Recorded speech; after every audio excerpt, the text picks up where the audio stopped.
¿Qué tal, estudiantes? Bienvenidos a una nueva clase. En este caso vamos a observar el tema de movimiento parabólico. Tiene que ver con el movimiento circular uniforme y el movimiento circular uniformemente acelerado. En síntesis, tenemos que el movimiento parabólico o también movimiento de proyectiles se denomina movimiento parabólico al movimiento realizado por cualquier objeto cuya trayectoria describa una parábola, el cual corresponde con la trayectoria ideal de un proyectil que se mueve en un medio que no ofrece resistencia al avance y que está sujeto a un campo gravitatorio uniforme. El movimiento parabólico es un ejemplo de un movimiento realizado por un objeto en dos dimensiones o sobre un plano. Puede considerarse como la combinación de dos movimientos, que son un movimiento horizontal uniforme y un movimiento vertical acelerado. Para explicarlo de mejor manera, el movimiento parabólico, vamos a explicarlo con la función o la acción que realiza un jugador de fútbol al momento de cobrar un tiro libre. Aquí tenemos entonces un jugador de fútbol. Cuando un jugador patea el balón, ese balón describe una trayectoria en forma de parábola o en forma de una curva. A ello se refiere parábola.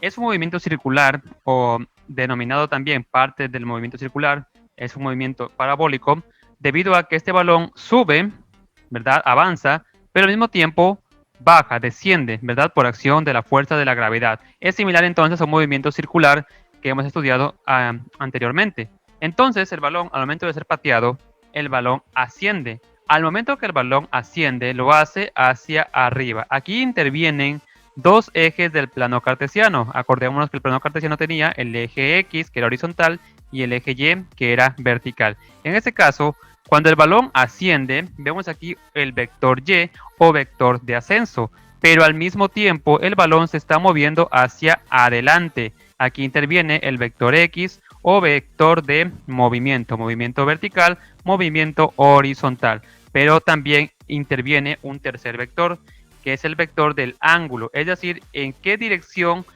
de ángulo, en qué inclinación está ascendiendo el balón. Eso se representa en este caso con el signo teta. Todos los ángulos se representan por lo general con este signo. Entonces, este balón seguirá avanzando con esa trayectoria, justamente con los vectores Y, vector X, o vector vertical de ascenso y vector X de desplazamiento. Sin embargo, este balón, al momento de llegar a un punto, su punto más alto, en este punto, ya no tendrá el valor de Y, ya no tendrá el vector Y. ¿Por qué motivo? Porque en este punto el balón no está ni subiendo ni bajando. En este caso, el balón, mientras está ascendiendo, lógicamente tiene el valor de Y porque va hacia arriba. Pero existe un punto, un breve momento en el cual el balón ya no asciende, pero tampoco desciende. Es un tiempo momentáneo. En ese punto, el balón llega a cero, es decir, tiene cero en el valor de Y. Por esa razón no tiene el vector Y, pero continúa desplazándose en línea recta según el vector X. Entonces, en este caso, el balón, una vez que llega a su punto más alto, luego empieza a descender. Fíjese que incluso el ángulo también desaparece, ya que en ese breve momento el balón solamente avanza hacia adelante. Cuando el balón sigue bajando, baja, esta vez el eje X, el vector X, se mantiene porque el balón sigue desplazándose hacia adelante, pero esta vez el vector Y aparece hacia abajo porque esta vez el balón se dirige de forma ascendente. Recuerden que el vector Y describe movimientos hacia arriba o hacia abajo, en este caso movimientos hacia abajo. Y también tiene un nuevo ángulo.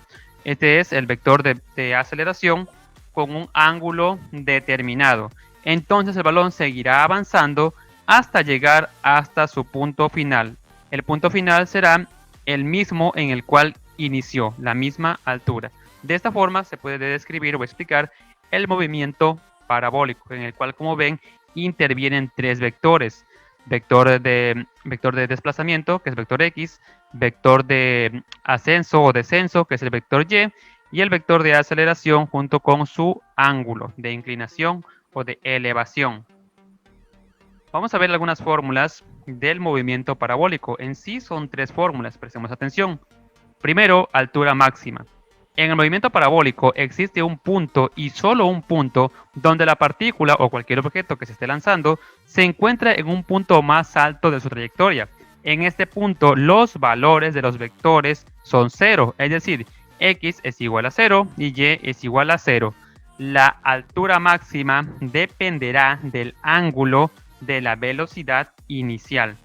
Esta es la fórmula de la altura máxima, es y máxima igual, esto es velocidad inicial al cuadrado, por el seno al cuadrado del ángulo sobre 2 que multiplica a la gravedad. Aquí precisamente tenemos el significado de cada uno de estas siglas iniciales dentro de la fórmula. Velocidad inicial al cuadrado, función seno al cuadrado, ángulo de la velocidad y g, que es gravedad. La gravedad en este tipo de ejercicios siempre va a equivaler a 9.8 metros sobre segundo al cuadrado. Esto es el valor con el cual todos los objetos actúan o son afectados por la gravedad de la Tierra. Aunque no es exactamente 9.8, pero en general el promedio es 9.8. Lógicamente la gravedad dependerá de en qué lugar del planeta te encuentres. Sin embargo, en general es 9.8. Si queremos hacerlo más exacto, pues tendremos que consultar el valor de la gravedad dependiendo del lugar donde estemos. Pero en sí, el valor general es 9.8 metros sobre segundo. Esto va a ser como el número pi, que valía 3.14, pues aquí en este caso la letra G siempre equivaldrá a 9.8 metros sobre el segundo al cuadrado. Vamos a explicar un poco de qué se trata la altura máxima.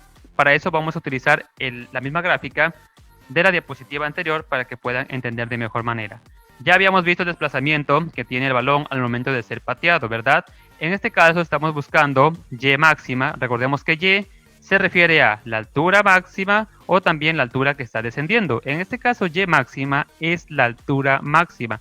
Es decir, es esta altura máxima que alcanza el objeto, en este caso el balón, que ha sido pateado. Esto es y máxima o también altura máxima. Lo que queremos calcular es esto y se calcula en metros. ¿A cuántos metros puede alcanzar un objeto que ha sido lanzado con cierta velocidad inicial a cierto ángulo? Para eso sirve esta fórmula.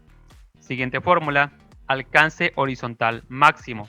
La partícula o cuerpo llegará a un alcance horizontal máximo cuando caiga al suelo, es decir, cuando sea cero su desplazamiento. Podemos calcular el alcance sin saber el tiempo que ha tardado en recorrer la parábola, la partícula, o conociéndolo incluso. Podemos conocer el tiempo o podemos no conocer el tiempo. En este caso es irrelevante. Solamente necesitamos la velocidad inicial y el ángulo. Y también esta fórmula es casi parecida a la fórmula anterior. Incluso los valores son similares. Aquí tenemos que los valores son velocidad inicial al cuadrado, que multiplica luego a la función seno de 2, que multiplica al ángulo de la velocidad, sobre la gravedad, que como vimos equivale a 9,8 metros sobre segundo al cuadrado.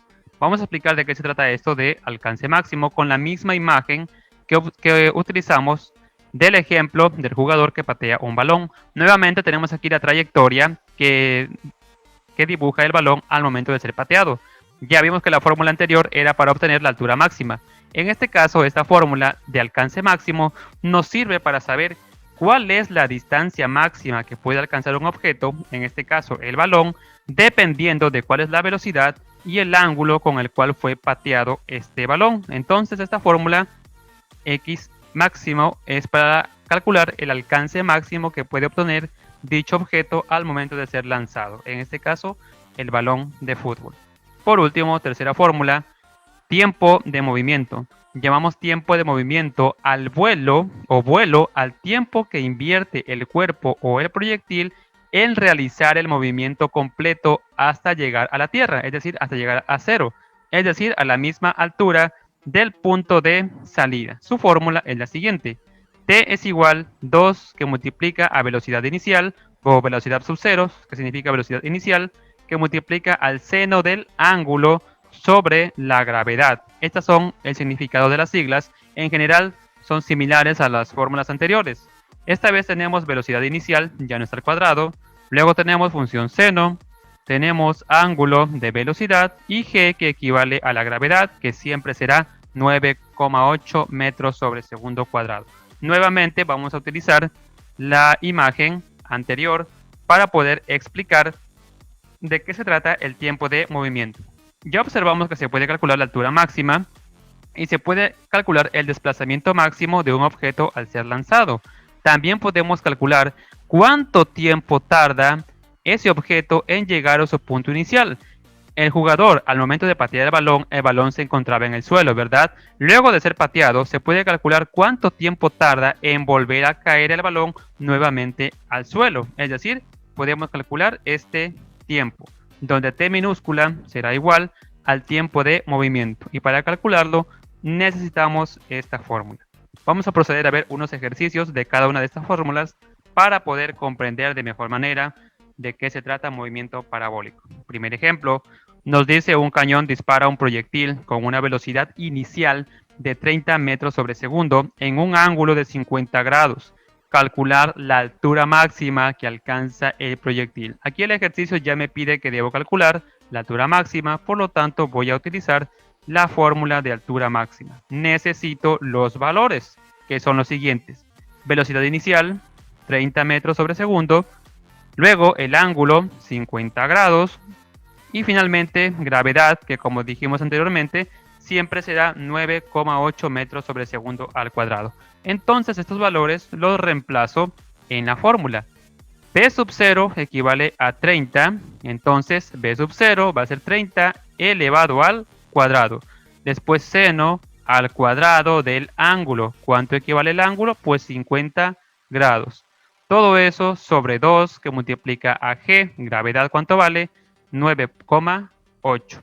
Bien, vamos a proceder. Primero vamos a resolver la potencia, 30 al cuadrado. Recuerden que no es 30 por 2, es 30 por 30. El 2 me indica cuántas veces debo multiplicar el 30, en este caso 2 veces. 30 por 30 me va a dar igual a 900. Coloco estos valores entre paréntesis porque luego tengo que multiplicar para la siguiente respuesta. Ahora vamos a calcular el seno al cuadrado del ángulo, es decir, seno al cuadrado de 50. Para esto voy a explicarles con la calculadora, porque esto obligatoriamente se calcula utilizando la calculadora, y les explicaré con la calculadora del celular. Bien, aquí estamos ya mostrando cómo se ve una calculadora del celular. Para acceder a esta calculadora debemos presionar la calculadora en el celular y ponerlo de forma horizontal. Ya había explicado esto en otro video. Necesitamos calcular seno al cuadrado de 50. Se calcula de la siguiente manera. Mucha atención. Primero, abrimos paréntesis aquí. Después colocamos seno, que significa sin, o también en algunas calculadoras se muestra con sen. Presionamos seno. Listo. Después colocamos el ángulo que queremos calcular, en este caso 50. Entonces agregamos 50. De esta forma, agregamos 50. Después cerramos el paréntesis, aquí lo cerramos de esta forma.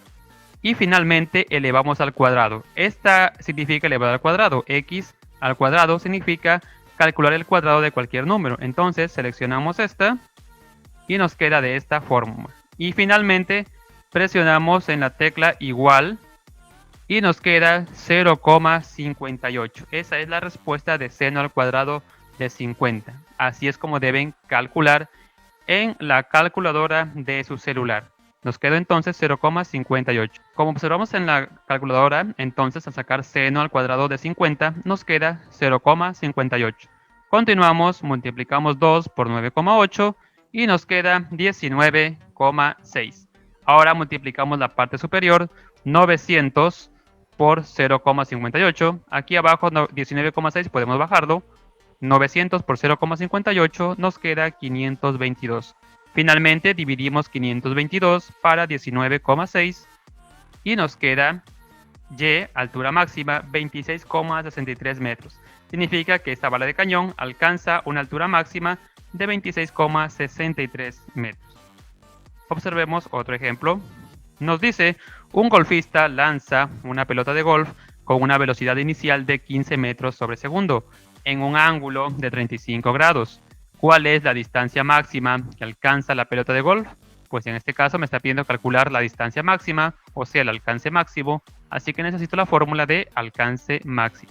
Los datos son similares a la fórmula anterior, al ejemplo anterior. Necesito velocidad inicial, el ángulo y la gravedad. Siempre para estas fórmulas necesito velocidad inicial y el ángulo. En este caso, velocidad inicial 15 metros sobre segundo, el ángulo son 35 grados y la gravedad, como ya dijimos anteriormente, siempre será 9,8. Reemplazamos entonces los valores. Velocidad inicial al cuadrado es 15 al cuadrado. Luego seno de 2 que multiplica al ángulo, en este caso 35 grados. Todo eso sobre g, que es la gravedad, 9,8. Procedemos a resolver. Primero resolvemos la potencia, 15 al cuadrado. Este 9,8 podemos bajar porque no lo vamos a utilizar por ahora. 15 al cuadrado, recuerden que es 15 por 15. Me queda 225 entre paréntesis. Y ahora, tal como explicamos en el ejemplo anterior, en su calculadora del celular van a introducir la fórmula, o sea, tal como se encuentra aquí. Tal como se muestra aquí, en este orden van a introducir en su calculadora. Es decir, seno, paréntesis, 2, paréntesis, 35, paréntesis. Presionan igual y la respuesta les quedará 0,93. Lógicamente les van a quedar más números, pero solamente vamos a utilizar los dos primeros. Luego multiplicamos 225 por 0,93 y nos queda 209,25. Finalmente dividimos 209,25 para 9,8 y nos queda 21,35 metros. Entonces, la distancia máxima que alcanza la pelota de golf al ser disparada, al ser lanzada, es 21,35 metros. Aquí me faltó cambiarle la Y por la X, como pueden observar. Bueno, es un error mínimo. Vamos a continuar a ver el siguiente ejemplo. Y el último nos dice: un futbolista cobra un tiro libre y patea el balón con una velocidad inicial de 44 metros sobre segundo con un ángulo de 38 grados. Calcular cuánto tiempo tardará el balón en llegar al suelo nuevamente. Significa que aquí me está pidiendo calcular tiempo de vuelo o tiempo de desplazamiento. Entonces necesito la fórmula de tiempo y los valores, que también serán velocidad inicial, el ángulo y la gravedad. En este caso, velocidad inicial es 44 metros sobre segundo, el ángulo serán 38 grados y gravedad, como ya habíamos mencionado, siempre será 9,8. Reemplazo los valores: 2 que multiplica la velocidad inicial, en este caso 44. Luego seno del ángulo, en este caso el ángulo es 38. Todo eso sobre la gravedad, 9,8. Primero vamos a resolver esta multiplicación, 2 por 44. Bajamos 9,8 porque todavía no lo vamos a utilizar. 2 por 44 me queda 88. Vamos a la siguiente. Igual que en el ejemplo anterior, en su calculadora del celular o calculadora científica, si es que tienen, deben ingresar la fórmula o el ejercicio tal como se muestra aquí. Seno, paréntesis, 38 paréntesis. O directamente seno y 38. Bien. Presionan igual y les quedará 0,61. Les quedará más números, pero máximo vamos a utilizar dos decimales. Colocamos la respuesta entre paréntesis y ahora multiplicamos 88 por 0,61. Bajamos 9,8 porque todavía no vamos a utilizar. 88 por 0,61 multiplicamos. Nos queda 53,68. Ahora dividimos 53,68 para 9,8, lo dividimos y nos queda 5,47 segundos, porque el tiempo se mide en segundos. Significa que el balón, al ser pateado con esta velocidad y a este ángulo, tardará 5,47 segundos en tocar nuevamente el suelo. Y observamos tres ejemplos donde se estaban utilizando cada una de las fórmulas que aquí se explicaron.